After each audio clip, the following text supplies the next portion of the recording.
ಯಾವುದೇ ಕಾರಣಕ್ಕೂ GBDಯಿಂದ ಯಾವುದೇ ಪ್ರಕ್ರಿಯೆ ಕೈಗೊಳ್ಳಬಾರ್ದು, AMC ಮಾಡಬಾರ್ದು ಅಂತ ಒಂದು ಪ್ಯಾಕೆಟ್ ಮಾಡ್ಬಿಟ್ಟು ಬಂದಿದ್ರು. ಆಯಿತು ಅಂತ ಒಪ್ಕೊಂಡಿದ್ರು. ಇವರು ಏಕಾಏಕಿ ಇವರು ನಮ್ಗೆ ಯಾವುದೇ ಮಾಹಿತಿ ಕೊಡದೆ AMC ಮಾಡೋಕ್ಕೆ ಬಂದರು. ಒಂದು 3-4 ಕಾರಲ್ಲಿ ಫಸ್ಟು ನಮಗೆ ಅಲ್ಲಿ ನಮ್ಮ ಬಾರ್ಡ್ರಲ್ಲಿ ಹೋದ್ವಿ. ನಮ್ಮ ರೈತರು ಒಂದು ಸ್ವಲ್ಪ ಜನ ಪೊಲೀಸರು ಬಂದರು, ಮತ್ತು GBD ಅಧಿಕಾರಿ ಒಬ್ಬರು ಪ್ರದೀಪ್ ಬಂದರು. ಆಗ ನಾವು ಮಾತುಕತೆ ನಡೆಸ್ತಿದ್ದೆವು. ಬರೀ ಹಿಂಗೆಲ್ಲ ಮಾತುಕತೆ ಆಗುತ್ತೆ, ಶಾಸಕರು ಮಾತಾಡಿದ್ದಾರೆ, ಮುಖ್ಯಮಂತ್ರಿ ಹತ್ರ ಭೇಟಿ ಮಾಡಲಿಕ್ಕೆ ಇಷ್ಟ. ಅಲ್ಲಿವರೆಗೂ ನಾವು ಹೇಳಿದ್ವಲ್ಲ ಯಾಕೆ ಬಂದಿದ್ದು ನೀವು ಅಂತ ಅಂದಾಗ ಆಯಿತು ಪ್ರದೀಪ್ ಅನ್ನೋರು ಮೇಲಾಧಿಕಾರಿಗಳ ಹತ್ರ ಚರ್ಚೆ ಮಾಡಿ ನಾವು ತಿಳಿಸ್ತೀವಿ ಅಂತ ಹೇಳ್ತಿದ್ರು, ಮಾತುಕತೆ ನಡೆಸ್ತಿದ್ರು. ಇನ್ನೊಂದು 250-300 ಮೀಟ್ರ್ ದೂರದಲ್ಲಿ 2 ಬಸ್ಸು ಪೊಲೀಸರು ಕರ್ಕೊಂಡು ಒಂದು 200-250 ಜನ ಇದ್ದರು. ಜಿಪ್ಗಳಲ್ಲೆಲ್ಲ ಬಂದಿರೋ 250 ಜನ ಪೊಲೀಸರು ಇದ್ದರು. GBD ಅಧಿಕಾರಿಗಳು ಒಂದು 3-4 ಕಾರಿಗೆ ಬಂದಿದ್ದರು.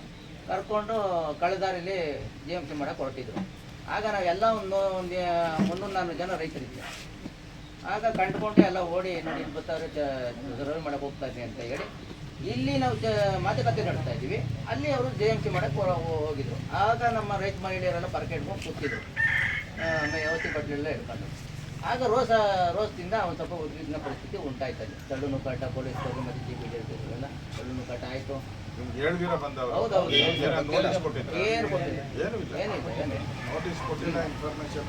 ಅವ್ರು ಕೇಳಿದ್ಕೆ ಯಾರೋ ಒಪ್ಪಿಗೆ ಇರೋರ್ದು ಅಳಿಸ್ತೀವಿ ಅಂತ ಒಪ್ಪಿಗೆ ಕೊಟ್ಟವ್ರೆ ಅಂತ ಹೇಳಿದ್ರು. ಇವಾಗ ಕೊಟ್ಟಾದ್ಮೇಲೆ ಪಕ್ಕ ಕೊಟ್ಟರೆ ನಮ್ಗೆ ಕೊಡ್ಬೇಕಲ್ವಾ? ಇವಾಗ ಒಂದು ಊರಲ್ಲಿ ಕೆಲವರು ಒಪ್ಪಿಗೆ ಇರ್ತದೆ, ಒಬ್ಬ ಒಪ್ಪಿಗೆ ಇರಲ್ಲ. ಎಲ್ಲರಿಗೂ ತಿಳಿಸ್ಬೇಕಲ್ವಾ? ಸರ್ವೆ ಮಾಡಬೇಕಾದ್ರೆ ಪಕ್ಕದ ಹೊಲಗಳಿಗೆ ಎಲ್ಲರಿಗೂ ನೋಟಿಸ್ ಕೊಡ್ಬೇಕು. ಅವ್ರು ಇಂಥ ದಿನ ಸರ್ವೆ ಮಾಡ್ತೀರಿ, ಇಂಥದ್ದು ನಿಮ್ದೇನಾಯ್ತು ದಾಖಲೆಗಳು ತನ್ನಿ ಅಂತ ಹೇಳ್ಬೇಕಾಯ್ತು. ಏನಿದ್ರೆ ಏಕಾಏಕಿ ಬಂದವ್ರೆ ಗೊತ್ತಾ, ನಾನು ಜಮೀನವ್ರು ಅಂತ ಸುಳ್ಳು ಹೇಳೋದು ನಾನೇ ಓದಿದ್ದೆ. ಹೇಳ್ದೆ ಅಪ್ಪನ ಯಾರು ನೀನು ಅಂತ ಹೇಳಿದ್ರೆ, ನಾನು ಜಮೀನವ್ರು ಅಂತ ಪಾಣಿ ಇಟ್ಕೊಂಡು ತೋರಿಸೋದು ರೆಕಾರ್ಡ್ ತಂದಿದ್ರಲ್ರ. ಆಮೇಲೆ ನೀನು ಯಾವರು ಅಂದರು. ನಾವು ಬಂದಿದ್ದೀರಪ್ಪ, ನಿಂದೇನು ಅಡ್ರೆಸ್ಸು ಅಂದರೆ ಆಧಾರ್ ಕಾರ್ಡ್ ತೋರಿಸ್ತೀನಿ ನಾನು, ನನಗಿದೆ ನೀನು ತೋರಿಸಪ್ಪ ಇಲ್ಲಿ. ಅವಾಗ ಬೇಬೇಪ್ ಆಗ್ಬಿಟ್ಟ ಯಪ್ಪ, ಬಾ ನೀವು ನಾನು ಪಡೆಯಲ್ದೆ ನೋಡಿಲ್ವಲ್ಲ, ಬಾ ನೀನು ಅಂದ್ಬಿಟ್ಟು ಇಲ್ಲಿ ಹತ್ರ ಕರ್ಕೊಂಬಂದೆ. ಈ ಅಮ್ಮ ಬಂದರೆ ನೋಡು, ನೀನು ಏನು ಅನ್ನ ತಿಂತೀರಿ ಏನು ತಿಂತೀರಿ ಅಂತ ಈ ಅಮ್ಮ ಅಂದರು. ನೀನೇನು ತಿಂತೀಯಮ್ಮ ಅಂತ ಇವ್ರಿಗಂದ್ರು. ಅವಾಗ ಪಾಪಕ್ಕೆ ಏನು ಮಾಡಿದ್ರು, ಹೆಂಗಸುಗಳೇ ತೆಕೊಂಡು. ಆಮೇಲೆ ಮಾರಣಾಂತಿಕ ಅಲ್ಲೇ ನಾವು ರೈತರುಗಳು ಮಾರಣಾಂತಿಕ ಅಲ್ಲೇ ಮಾಡಿ ಏನು ಯಾವ ಇಟ್ಕೊಂಡಿದ್ದಾನವ, ಕುಡ್ಲಿ ಇಟ್ಕೊಂಡಿದ್ವಾ, ಮಕ್ಕಳು ಇಟ್ಕೊಂಡಿದ್ವಾ, ಗಣ್ಣೆ ಇಟ್ಕೊಂಡಿದ್ವಾ. ಇವತ್ತು ಮತ್ತೆ ನಾವು ಮಾರಣಾಂತಿಕ ಅಲ್ಲೇ ಮಾಡ್ಬೇಕಾದ್ರೆ ಪೊಲೀಸ್ನವ್ರು ಏನು ಮಾಡ್ತಾ ಇದ್ರಿ? 250 ಜನ ನೀವು ನಾವು ಪರಕೆ ಹಿಡ್ಕೊಂಡು ಈಗ ಒಬ್ಬರಿಗೆ ಸೋಕ್ಸಿದ್ರೆ ಒಂಥರ ನಮ್ಗೇನೋ ಒಂಥರ ಫೀಲ್ ಇರ್ತದೆ. ನಮ್ಮನ್ನ ಆ ಮಟ್ಟಕ್ಕೆ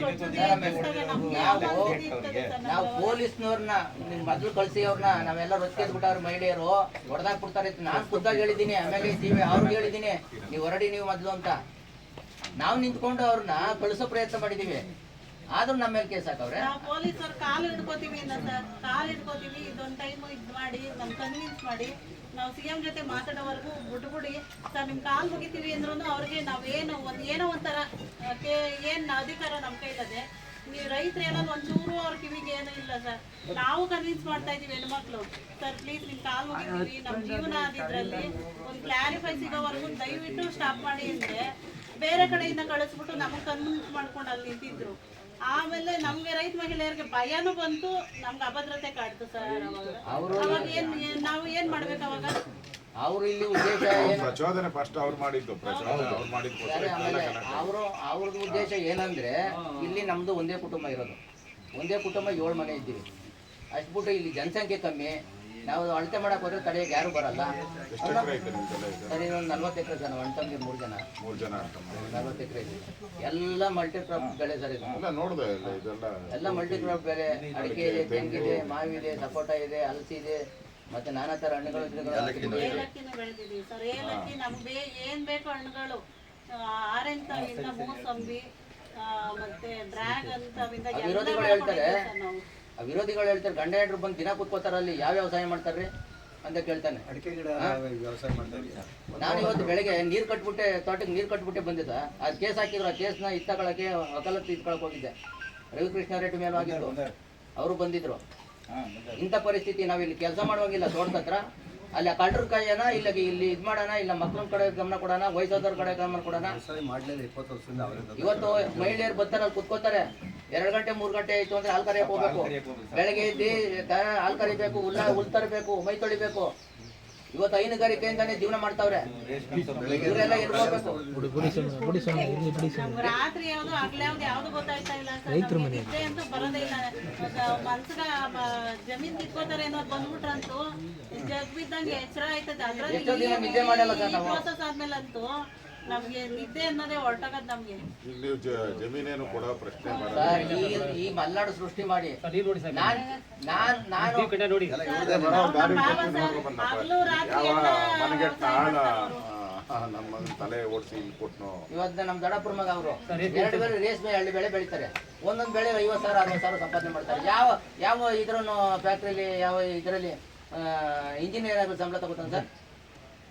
ನೀವಿದ್ದಾಗ ಮಾಡ್ಬಿಟ್ರಿ ಅಂತಾರೆ. ಅಲ್ಲಿ ತಿಮ್ಮೇಗೌಡರು ಸಾಲ ಮಾಡ್ಕೊಂಡ್ಬಿಟ್ಟಿದ್ರು, 700 ಎಕರೆ ಇತ್ತು. ಈ ತಿಮ್ಮೇಗೌಡರು ಅರ್ಜಿ ಹಾಕ್ರು ನಿಮ್ಗೆ ಗೌರ್ಮೆಂಟ್ಗೆನೆ. ಅದು ಬಿಡು, ತಿಮ್ಮೇಗೌಡರು ಅವ್ರದ್ದು ಲಿಕ್ಕರ್ ಲಾಬಿ. ಲಿಕ್ಕರ್ ಅಂದ್ರೆ ಎಣ್ಣೆ ತಯಾರು ಮಾಡೋರು. ಆ ಫ್ಯಾಕ್ಟ್ರಿ ಇದು ಕೊಟ್ಟರು ಅವರು. ಅವ್ರು ಸಾಲ ಮಾಡ್ಕೊಂಡು ಕೊಟ್ರು.